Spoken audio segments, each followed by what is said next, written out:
प्रश्न है, आधुनिक हिंदी का प्रथम आलोचक किसे माना जाता है। आपको बताना है आधुनिक हिंदी का प्रथम आलोचक किसे माना जाता है। आप लोग टेलीग्राम चैनल पे ज्वाइन हो जाइएगा। टेलीग्राम चैनल का लिंक जो है डिस्क्रिप्शन बॉक्स में दे दिया गया है। वहाँ पे मैं जो है सारे PDF वहाँ पे दे दूँगी और आप लोग जो है डाउनलोड करके रख लीजिएगा और अपना प्रैक्टिस करते रहिएगा, ठीक है। तो चलिए पहले प्रश्न का आंसर दीजिए आप लोग। सही जवाब क्या होगा, ऑप्शन ए भारतेंदु को, ठीक है ना। आधुनिक हिंदी का प्रथम आलोचक भारतेंदु को माना जाता है, भारतेंदु हरिश्चंद्र को। दूसरा प्रश्न देखते हैं। दूसरा प्रश्न है, आधुनिक हिंदी का प्रथम सैद्धांतिक आलोचना किस रचना को माना जाता है। आपको बताना है आधुनिक हिंदी का प्रथम सैद्धांतिक आलोचना किस रचना को माना जाता है या किस आलोचना को माना जाता है। हिंदी प्रदीप को, नाटक को, संहिता स्वयंवर को या बंग विजेता को। बताइए आप लोग। राइट आंसर, राइट आंसर हो जाएगा नाटक को, ठीक है ना। नाटक जो रचना है ये किसका है, भारतेंदु हरिश्चंद्र का है, ठीक है ना। भारतेंदु हरिश्चंद्र का ये निबंध है, ठीक है ना, ध्यान रखिएगा। ये जो है निबंध है भारतेंदु हरिश्चंद्र का, ठीक है ना। तो नाटक को जो है सैद्धांतिक आलोचना माना जाता है ना, सैद्धांतिक आलोचना जो है माना जाता है इसको, ठीक है। प्रकाशन वर्ष है इसका 1883, ठीक है। चलिए आगे बढ़ते हैं, देखते हैं प्रश्न नंबर 3। भट्ट जी हिंदी के पहले आलोचक हैं और संयोगिता स्वयंवर पर लिखी गई उनकी आलोचना पहली आलोचना है। उपर्युक्त कथन किस आलोचक का है। यहाँ पे होगा किस आलोचक का है, ठीक है। क्वेश्चन को ध्यान से पढ़िए और आंसर दीजिए। भट्ट जी हिंदी के पहले आलोचक हैं और संयोगिता स्वयंवर पर लिखी गई उनकी आलोचना जो है पहली आलोचना है। उपर्युक्त कथन किस आलोचक का है। राइट आंसर होगा option A doctor Bachchan Singh का, ठीक है। डॉक्टर बच्चन सिंह का ये कथन है, ध्यान दीजिएगा। नेक्स्ट क्वेश्चन है हमारा, बालकृष्ण भट्ट ने सन 1986 में हिंदी प्रदीप में किस नाटक का सच्ची समालोचना शीर्षक से आलोचना की थी। आपको बताना है, ध्यान से क्वेश्चन को ध्यान से पढ़िएगा। बालकृष्ण भट्ट ने 1986 में हिंदी प्रदीप में किस नाटक का सच्ची समालोचना शीर्षक से आलोचना किया था इन्होंने। संयोगिता स्वयंवर का, आनंद कादम्बनी का, रूपक रहस्य का या जायसी ग्रंथावली का। राइट आंसर बताइए। क्वेश्चन देखिए, क्वेश्चन आपको देख के लग रहा होगा ना कि इस क्वेश्चन में ही आपको कई सारे जो है आंसर आपको मिल जाएंगे, ठीक है। तो राइट आंसर बताइए क्वेश्चन नंबर 4 का। राइट आंसर हो जाएगा संयोगिता स्वयंवर, ठीक है। बालकृष्ण भट्ट ने अपनी रचना हिंदी प्रदीप, ये हिंदी प्रदीप जो रचना है ये बालकृष्ण भट्ट का है। हिंदी प्रदीप में जो है इन्होंने सच्ची समालोचना शीर्षक से आलोचना किया था संयोगिता स्वयंवर ग्रंथ का। लाला श्रीनिवास दास का नाटक है ये संयोगिता स्वयंवर, है ना। आगे देखेंगे। अगला प्रश्न है, व्यवहारिक आलोचना का जनक किसे माना जाता है। आपको बताना है व्यवहारिक आलोचना का जनक किसे माना जाता है।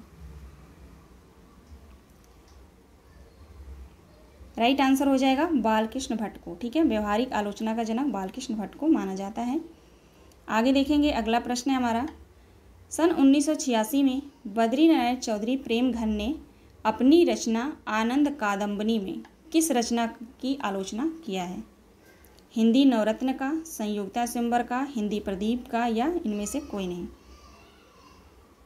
अब आपको बताना है बद्रीनारायण चौधरी प्रेमघन ने अपनी रचना आनंद कादम्बनी में जो है किस रचना की आलोचना किया है। तो राइट आंसर हो जाएगा लाला श्रीनिवास द्वारा रचित नाटक संयोगिता स्वयंवर। आगे देखते हैं, ठीक है ना। इसका आंसर होगा सी, ध्यान दीजिएगा। आंसर सी कह रही हूँ, बी होगा, ठीक है। क्वेश्चन नंबर 7 देखेंगे। समालोचना का सूत्रपात, यहाँ पे सूत्रपात्र होगा, ठीक है। सूत्रपात हिंदी में एक प्रकार से भट्ट जी और चौधरी साहब ने किया। उपरोक्त कथन किस लेखक का है। ये यहाँ पे कथन दिया गया है, ध्यान दीजिएगा। कथन है, समालोचना का सूत्रपात हिंदी में एक प्रकार से भट्ट जी और चौधरी साहब ने किया, यानी बालकृष्ण भट्ट और बद्रीनारायण चौधरी प्रेमघन ने किया, ठीक है। उपरोक्त कथन किस लेखक का है।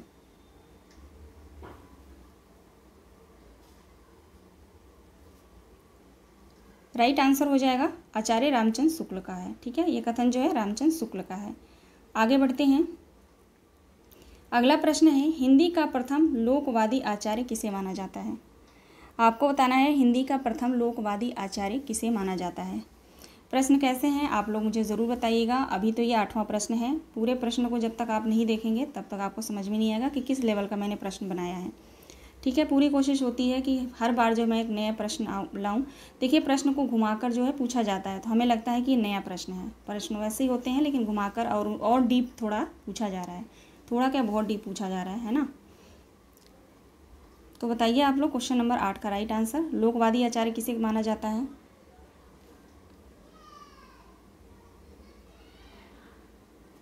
राइट आंसर हो जाएगा महावीर प्रसाद द्विवेदी को। ठीक है, ध्यान रखिएगा, हिंदी का प्रथम लोकवादी आचार्य महावीर प्रसाद द्विवेदी को माना जाता है। अगला प्रश्न है, तुलनात्मक आलोचना के जनक कौन है? ये आसान प्रश्न है, ये इसका आंसर आपको ज़रूर पता होगा। तुलनात्मक आलोचना के जनक किसे माना जाता है? पदम सिंह शर्मा को, है ना। पदम सिंह शर्मा हमारा राइट आंसर होगा। आगे बढ़ेंगे, अगला प्रश्न देखते हैं। सर्वप्रथम सन 1907 ईस्वी में सरस्वती पत्रिका में बिहारी और फारसी कवि सादी, ठीक है, पहले कवि हैं बिहारी, दूसरे कवि हैं सादी, यानी सादी जो है फारसी कवि हैं। बिहारी और फारसी कवि सादी की तुलनात्मक आलोचना किसने की? पदम सिंह शर्मा ने, मिश्रबंधु ने, प्रेम घन ने, बालकृष्ण भट्ट ने। बताइए राइट आंसर क्वेश्चन नंबर 10 का। सर्वप्रथम 1907 में सरस्वती पत्रिका में बिहारी और फारसी कवि सादी की तुलनात्मक आलोचना किसने की थी? तो पदम सिंह शर्मा ने किया था। ठीक है, पदम सिंह शर्मा ने किया था। आगे बढ़ते हैं, क्वेश्चन नंबर 11 है, प्रसिद्ध आलोचना ग्रंथ हिंदी नवरत्न की रचना किस लेखक ने की है? राइट आंसर बताएंगे आप लोग। प्रसिद्ध आलोचना ग्रंथ हिंदी नवरत्न की रचना किस लेखक ने की है? भारतेंदु ने, प्रेम घन ने, मिश्रबंधु ने या महावीर स्वामी ने? यहाँ पे प्रेम घन होगा।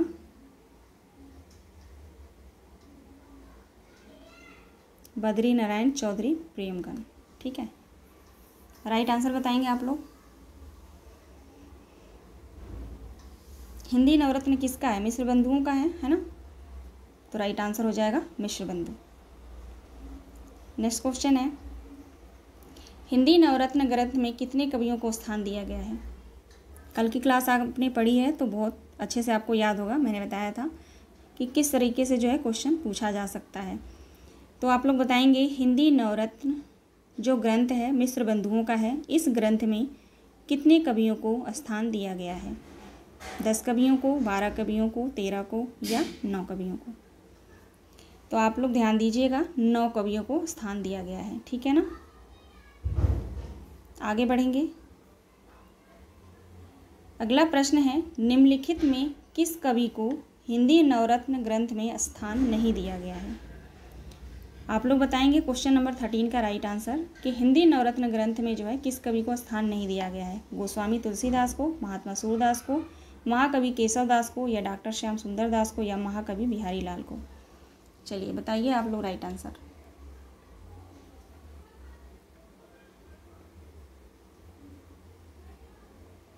राइट आंसर हो जाएगा ऑप्शन डी। यहाँ पे ऑप्शन ई है, ठीक है ना, ऑप्शन ई है ये। ऑप्शन डी हमारा सही जवाब है। डॉक्टर श्याम सुंदर दास को जो है हिंदी नवरत्न में स्थान नहीं दिया गया है। एक बार नाम आप लोग सुन लीजिएगा, गोस्वामी तुलसीदास सही है, महात्मा सूरदास को भी स्थान दिया गया है, महाकवि केशव दास भी हैं, महाकवि बिहारी लाल भी हैं, भारतेंदु बाबू हरिश्चंद्र भी हैं और त्रिपाठी बंधु और मतीराम भी हैं। ठीक है, महाकवि देवदत्त भी हैं। ठीक है, सॉरी थोड़ा यहाँ पे मैं शोर मचा रहे हैं ये लोग कि मैं वीडियो इसको अपनी बंद नहीं कर सकती हूँ, बहुत टाइम लगता है ना। तो आप लोग थोड़ा सा मैनेज कर लीजिएगा, माफ़ी चाहती हूँ मैं आप लोगों से। चलिए नेक्स्ट क्वेश्चन देखते हैं, किस लेखक ने देव बड़े की बिहारी विवाद को प्रारंभ किया था? राइट आंसर बताएंगे आप लोग, किस लेखक ने देव बड़े की बिहारी विवाद को प्रारंभ किया था? मिश्रबंधु ने, कृष्ण बिहारी मिश्र ने, पदम सिंह शर्मा ने या लाला भगवान दीन ने? इनको पता है कि मैं इस टाइम जो है वीडियो बनाती हूँ, लेकिन कुछ लोग होते हैं ना जलन वाले, तो क्या ही बताऊँ मैं आप लोगों से, है ना। हर किसी के साथ ऐसा ही है। ऐसा मैं मानती नहीं थी, लेकिन मैं मान गई जब मेरे साथ ऐसा होने लगा। बहुत बच के मैं वीडियो बनाती हूँ, मैं छुप के बनाती हूँ कि हाँ इनको पता ना चले, लेकिन देखिए आज इनको पता चल गया तो जानबूझ के ये। अच्छा खैर चलिए, आप लोग बताइए क्वेश्चन नंबर 14 का राइट आंसर क्या होगा। किस लेखक ने देव बड़े की बिहारी विवाद को प्रारंभ किया था। राइट आंसर हो जाएगा मिश्र बंधु। मिश्र बंधु हमारा राइट आंसर होगा। ठीक है, आगे देखते हैं। अगला प्रश्न है हमारा, निम्नलिखित में से असत्य बताइए। आपको इनमें से असत्य बताना है। क्वेश्चन ये है, पूरी तरीके से क्वेश्चन मैं आपको बताती हूँ कि इसमें जो है आपको ये देखना है कि किस आलोचक ने किस कवि को बड़ा कवि माना है। जैसे देव बड़े की बिहारी, इसको लेकर जो विवाद चला था उसमें जिससे मैंने प्रश्न लिया है ये कि किस आलोचक ने जो है किस कवि को बड़ा माना है। ठीक है, तो देखते हैं यहाँ पे इसमें असंगत बताना है। ऑप्शन ये हमारा, पदम सिंह शर्मा ने बिहारी को बड़ा माना है, कृष्ण बिहारी मिश्र ने देव को बड़ा माना है, लाला भगवान दीन ने बिहारी को बड़ा माना है, मिश्र बंधुओं ने तुलसीदास को श्रेष्ठ या बड़ा माना है। तो इसमें से हमारा असंगत क्या है ये आप लोग बताइए। थोड़ा सा आप लोग प्रश्न को देखिए फिर मैं बताती हूँ।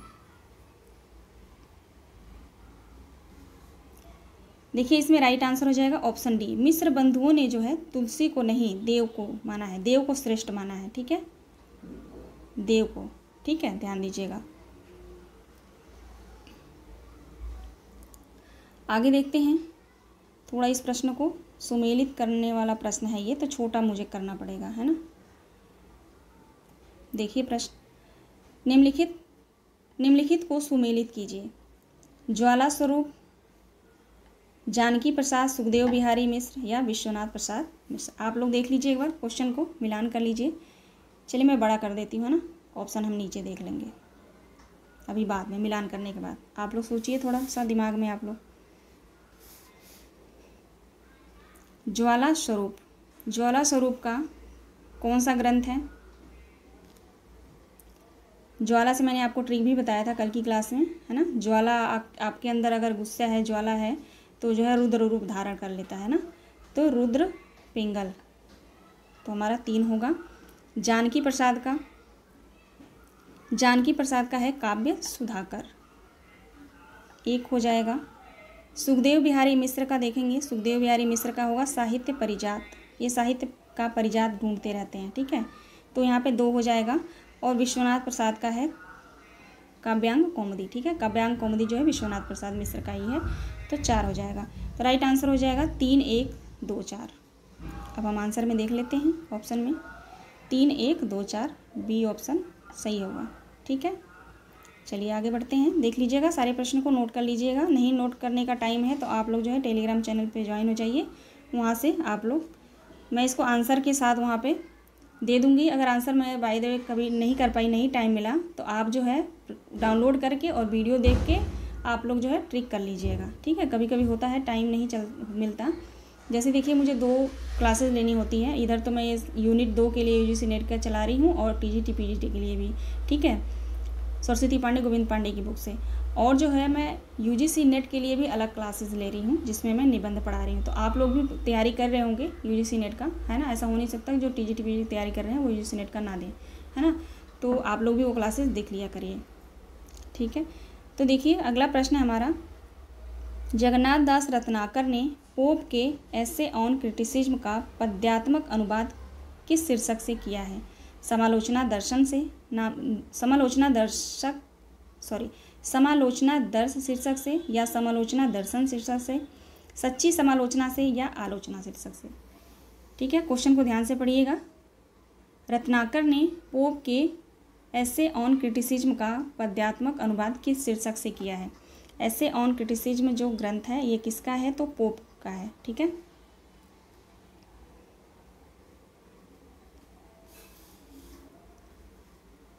राइट आंसर हो जाएगा समालोचना दर्श। ठीक है, समालोचना दर्श आप लोग ध्यान रखिएगा, समालोचना दर्शन नहीं। ठीक है, कंफ्यूज करने के लिए ऑप्शन में ज़रूर रहेगा। आगे देखेंगे, अगला प्रश्न है, हिंदी में शोध एवं अनुसंधान परक समीक्षा का विकास किस पत्रिका के प्रकाशन से माना जाता है। क्वेश्चन नंबर 18 का राइट आंसर क्या होगा? हिंदी में शोध एवं अनुसंधान परक समीक्षा का विकास किस पत्रिका के प्रकाशन से माना जाता है?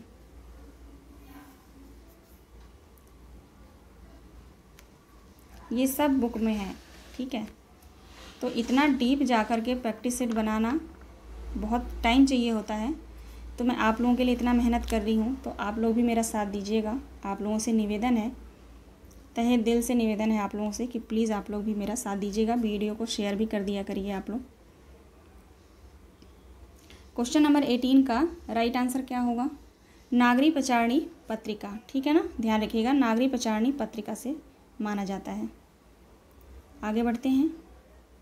अगला प्रश्न है, सन 1921 ईस्वी में सर्वप्रथम काशी हिंदू विश्वविद्यालय में परानास्तक MA पाठ्यक्रम में किस विषय को स्थान दिया गया था? है ना क्वेश्चन बढ़िया। बताइए आप लोग किस विषय को जो है स्थान दिया गया था सबसे पहले? राइट आंसर हो जाएगा हिंदी को, ठीक है ना, हिंदी को जो है स्थान दिया गया था। अगला प्रश्न है, काशी हिंदू विश्वविद्यालय में प्रथम बार हिंदी अध्यापक के रूप में किसकी नियुक्ति हुई थी? ठीक है, नेक्स्ट क्वेश्चन है हमारा, काशी हिंदू विश्वविद्यालय में प्रथम बार हिंदी अध्यापक के रूप में किसकी नियुक्ति हुई थी? श्याम सुंदर दास की, महावीर स्वामी की? यहाँ पे महावीर स्वामी नहीं हो, महावीर प्रसाद द्विवेदी होगा, ठीक है ना। खैर महावीर प्रसाद द्विवेदी होगा, विश्वनाथ प्रसाद या जानकी प्रसाद। इसको, इस ऑप्शन को छोड़ दीजिए, इन्हीं तीनों में से बताइए किसको अध्यापक चुना गया था?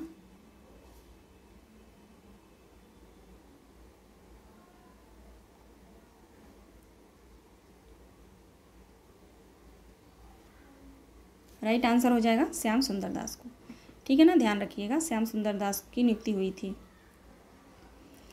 आगे देखेंगे। अगला प्रश्न है, पीताम्बर दत्त बर्थवाल ने किसके मार्ग निर्देशन में हिंदी के प्रथम शोध कार्य किया था? क्वेश्चन नंबर 21 का राइट आंसर बताएंगे। क्वेश्चन है, पीताम्बर दत्त बर्थवाल ने किसके मार्ग निर्देशन में हिंदी का प्रथम शोध कार्य किया था, या हिंदी पर इन्होंने प्रथम बार शोध कार्य किया था? तो डॉक्टर श्याम सुंदर दास के मार्ग निर्देशन में, ठीक है ना।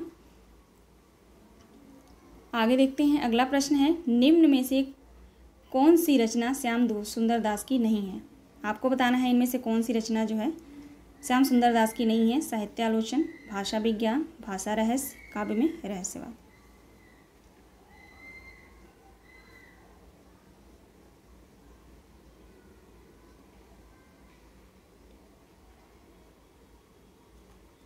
राइट आंसर हो जाएगा काव्य में रहस्यवाद, ठीक है। काव्य में रहस्यवाद जो ग्रंथ है वो श्याम सुंदर दास का नहीं है, शुक्ल जी का है ना, शुक्ल जी का है ना, ठीक है। तो राइट आंसर ऑप्शन डी हो जाएगा। अगला प्रश्न है, गोस्वामी तुलसीदास जायसी ग्रंथावली किसकी आलोचनात्मक कृतियां हैं? गोस्वामी तुलसीदास जायसी ग्रंथावली किसकी आलोचनात्मक कृतियां हैं? रामचंद्र शुक्ल की, डॉक्टर नगेंद्र की, श्याम सुंदर दास की या मिश्र बंधु की?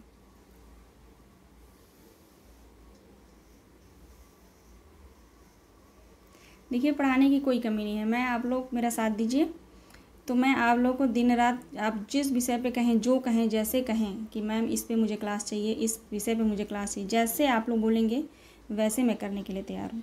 लेकिन आप लोग का भी तो साथ होना चाहिए ना, तभी तो मुझे भी थोड़ा अच्छा लगेगा, है ना, मुझे भी थोड़ा मोटिवेशन मिलेगा कि हाँ मैं जो कर रही हूँ वो किसी के काम आ रहा है। तो आप लोग भी थोड़ा साथ दीजिएगा।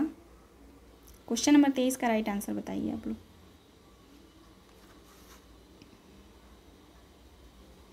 राइट आंसर हो जाएगा आचार्य रामचंद्र शुक्ल। ध्यान से आप लोग क्वेश्चन को देख लिया करिए और आंसर को भी। गोस्वामी तुलसीदास जायसी ग्रंथावली किसकी रचना है? तो रामचंद्र शुक्ल का।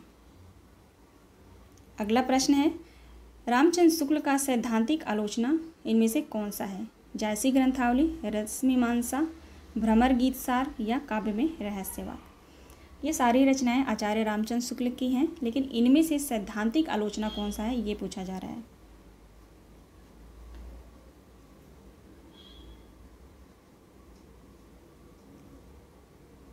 राइट आंसर हो जाएगा ऑप्शन बी, रस मीमांसा। नेक्स्ट क्वेश्चन है, इनमें से किस रचना का अनुवाद हिंदी में कल्पना या आनंद नाम से शुक्ल जी ने किया है? क्वेश्चन को ध्यान से पढ़िएगा, ठीक है। इनमें से किस रचना का अनुवाद हिंदी में किस शीर्षक से किया है आचार्य रामचंद्र शुक्ल ने? कल्पना का आनंद, ठीक है ना। कल्पना का आनंद शीर्षक से जो इन्होंने हिंदी में अनुवाद किया है। लिटरेचर रचना का, riddle of universe, essays on imagination या plain living high thinking? Right answer क्या होगा?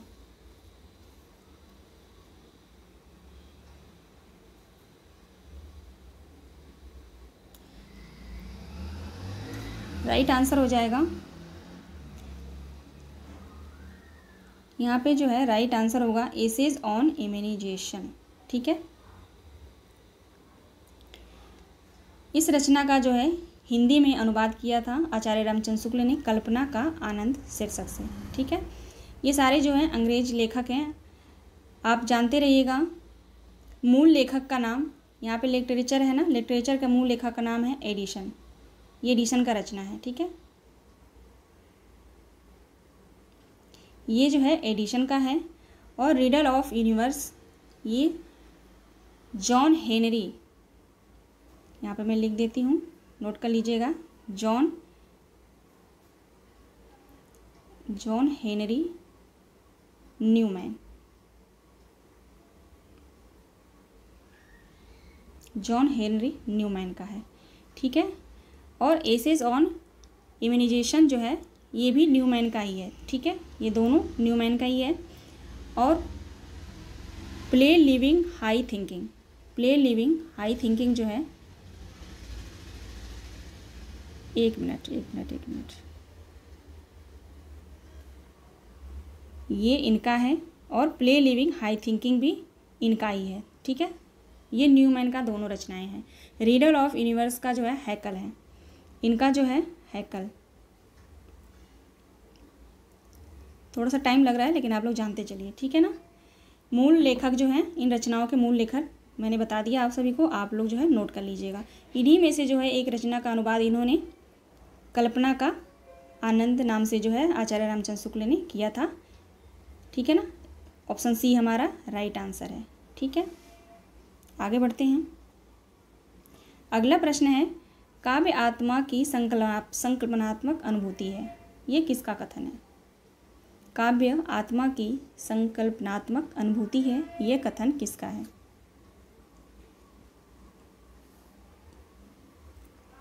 राइट आंसर हो जाएगा जयशंकर प्रसाद का। देखते हैं अगला प्रश्न। अगला प्रश्न है, केशव की काव्य कला किस लेखक की आलोचनात्मक कृति है? आपको बताना है केशव की काव्य कला किसकी आलोचनात्मक कृति है। राइट आंसर हो जाएगा कृष्ण शंकर शुक्ल, कृष्ण शंकर शुक्ल, ठीक है। आगे बढ़ते हैं। अगला प्रश्न है, कविता हमारे परिपूर्ण क्षणों की वाणी है, उपर्युक्त कथन किस लेखक का है? कविता हमारे परिपूर्ण क्षणों की वाणी है, यह कथन किस लेखक का है?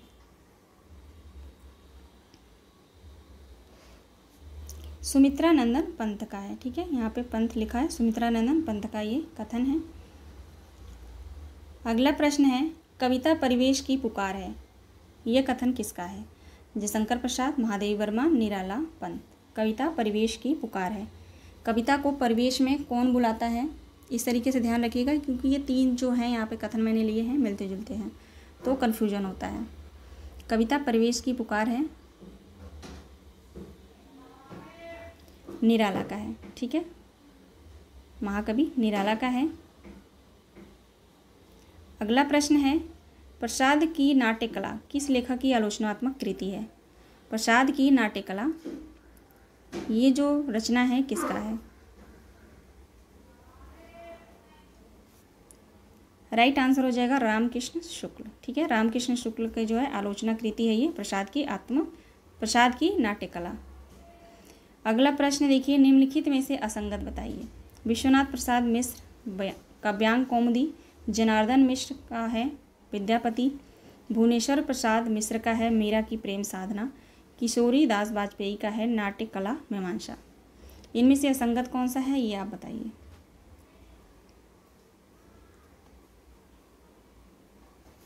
राइट आंसर हो जाएगा ऑप्शन डी, किशोरी दास वाजपेयी का जो है नाट्य कला मीमांसा नहीं है, रस और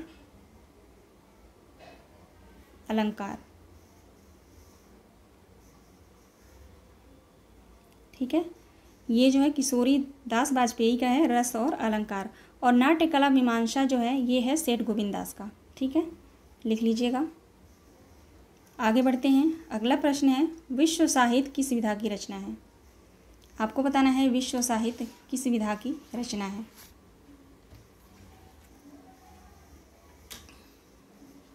राइट आंसर बताइए आप लोग क्वेश्चन नंबर 32 का। आलोचना, आलोचना विधा की रचना, आलोचना से हम प्रैक्टिस कर रहे हैं तो आलोचना ही होगा, है ना। अगला प्रश्न है आलोचना को कला की सजगता किसने कहा है। आपको बताना है आलोचना को कला की सजगता किसने कहा है।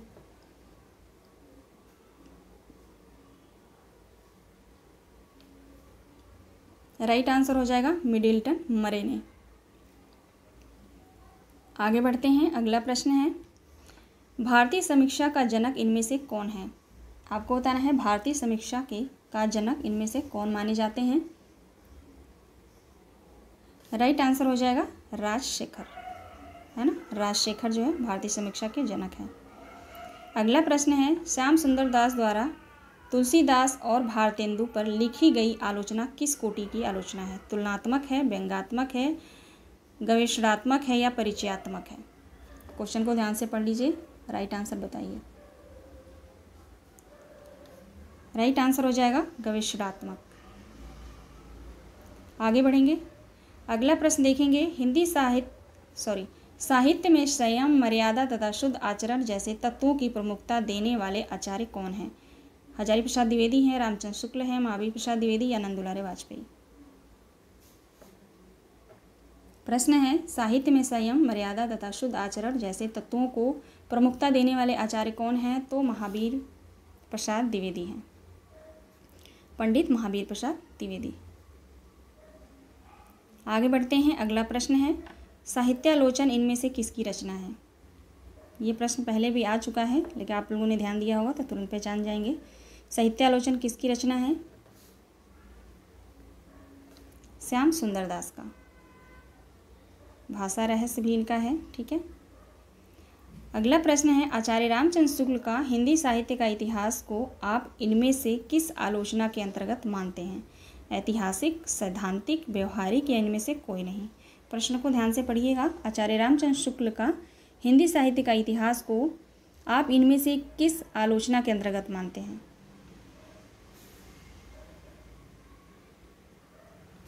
राइट आंसर हो जाएगा ऐतिहासिक। ठीक है, चलिए आगे बढ़ते हैं। अगला प्रश्न है रस मीमांसा किस विधा की रचना है। रस मीमांसा किस विधा की रचना है। तो राइट आंसर हो जाएगा आलोचना।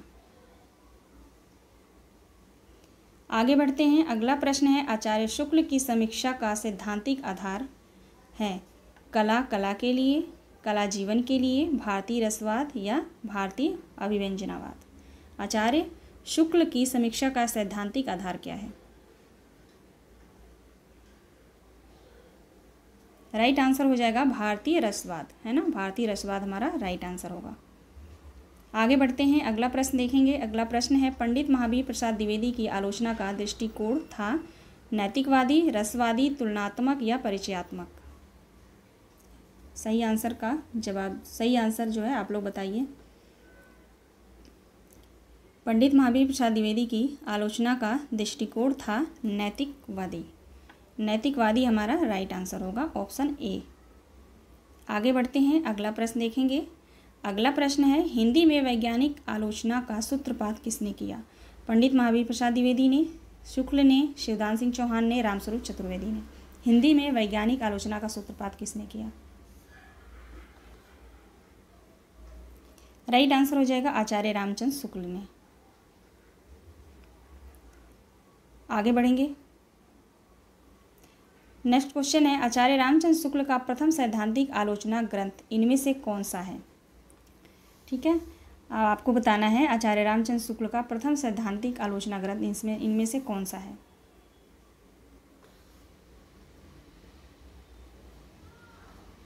राइट आंसर हो जाएगा काव्य में रहस्यवाद। ठीक है, काव्य में रहस्यवाद हमारा सही जवाब है। अगला प्रश्न है, हिंदी संत कवियों का संबंध नाथ संप्रदाय से जोड़ने वाला आलोचक इनमें से कौन सा है?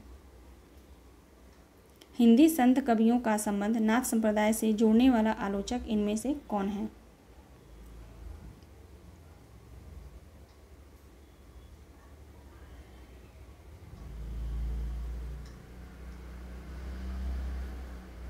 राइट आंसर हो जाएगा पीताम्बर दत्त बड़तवाल। ठीक है, ध्यान दीजिएगा, ऑप्शन डी हमारा राइट आंसर होगा। अगला प्रश्न है, कविता क्या है का प्रकाशन किस पत्रिका में हुआ था? कविता क्या है का प्रकाशन किस पत्रिका में हुआ था? तो सरस्वती पत्रिका में। राइट आंसर ऑप्शन ए हो जाएगा। अगला प्रश्न है, इनमें से एक कृति डॉक्टर गुलाब राय की नहीं है। ठीक है, या इनमें से कौन सी कृति जो है डॉक्टर गुलाब राय की नहीं है, ये आपको बताना है। राइट आंसर हो जाएगा रस मीमांसा, है ना, रस मीमांसा शुक्ल जी का है। आगे देखते हैं, अगला प्रश्न है, डॉक्टर श्याम सुंदर दास ने साहित्य दर्पण तथा रस गंगाधर की काव्य परिभाषा को अधिक व्यापक तथा प्रमाणिक नहीं माना है। क्योंकि उनमें केवल शब्द पर ही चर्चा है, उनमें केवल अर्थ पर ही चर्चा है, उनमें शब्द और धर्म पर चर्चा है, या उनमें अभिधा लक्षण व्यंजना की चर्चा नहीं है। ठीक है, क्वेश्चन को ध्यान से पढ़िएगा। डॉक्टर श्याम सुंदर दास ने साहित्य दर्पण तथा रस गंगाधर की काव्य परिभाषा को अधिक व्यापक तथा प्रमाणिक नहीं माना है। क्योंकि इनमें से राइट आंसर क्या होगा? ऑप्शन को ध्यान से पढ़ लीजिए। क्योंकि उनमें केवल शब्द पर ही चर्चा हुआ है। ठीक है ना, आगे बढ़ते हैं। अगला प्रश्न है, डॉक्टर श्याम सुंदर दास के काव्य स्वरूप संबंधी विचारों की अभिव्यक्ति है रूपक रहस्य में, साहित्यालोचन में, साहित्य और समाज में, कला का विवेचन में। राइट आंसर क्या होगा क्वेश्चन नंबर 48 का?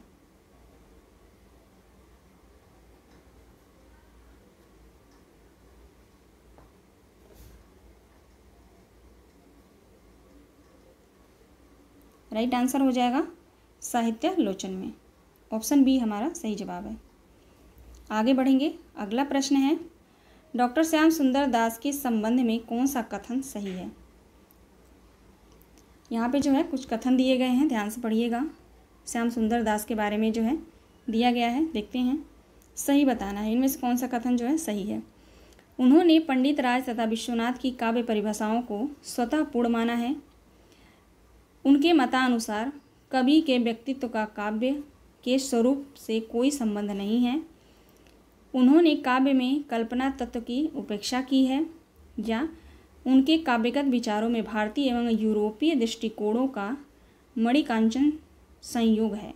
अब इनमें से एक कथन जो है सही है, वो आपको चुनना है। राइट आंसर हो जाएगा ऑप्शन डी। ऑप्शन डी हमारा सही जवाब है। ठीक है ना, उनके काव्यगत विचारों में भारतीय एवं यूरोपीय दृष्टिकोणों का मानकीकांचन प्रयोग है, संयोग है। ठीक है, अगला प्रश्न है, रस कलश के रचनाकार कौन है? Easy question. रस कलश के रचनाकार कौन है बताइए? हरिऔध जी हैं, अयोध्या सिंह उपाध्याय हरिऔध। आगे बढ़ते हैं, यहाँ पे जो है सुमेलित करना है। ठीक है, निम्नलिखित को सुमेलित कीजिए। एक बार क्वेश्चन को आप देख लीजिए आप लोग। परिचयात्मक व्याख्यात्मक किसकी आलोचना है? परिचयात्मक और व्याख्यात्मक, परिचयात्मक या व्याख्यात्मक किसकी आलोचना है? महावीर प्रसाद द्विवेदी का है। 4 होगा। प्रभाववादी आलोचना किसका है बताइए? प्रभाववादी आलोचना किसका है? भगवत शरण उपाध्याय का है ना, भगवत शरण उपाध्याय का। 3 होगा। स्वच्छंदतावादी आलोचना किसका है? स्वच्छंदतावादी आलोचना किसका है? तो नंद दुलारे वाजपेयी का है। 2 हो जाएगा। मनोवैज्ञानिक किसकी आलोचना है? मनोवैज्ञानिक इलाचंद जोशी का है, 1 होगा। 4 3 2 1, ठीक है, ध्यान से देख लीजिए। 4 3 2 1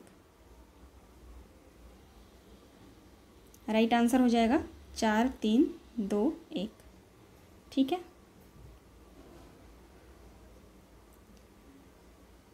तो टोटल जो है 51 प्रश्न थे, ठीक है। तो आशा करती हूँ आप सभी को जो है प्रश्न सही लगे होंगे। जो भी कमी होगी या आपको लग रहा होगा प्रश्न आसान है बहुत और इससे जो है हाई लेवल का प्रश्न चाहिए आप लोगों को, तो मुझे ज़रूर बताइएगा। कोई कमी हो तो भी मुझे बताइएगा, उसको मैं सुधार करूँगी, ठीक है। और अपना आप लोग ख्याल रखिएगा और पढ़ते रहिएगा। मिलते हैं नेक्स्ट वीडियो में। आप सभी दोस्तों का बहुत बहुत धन्यवाद।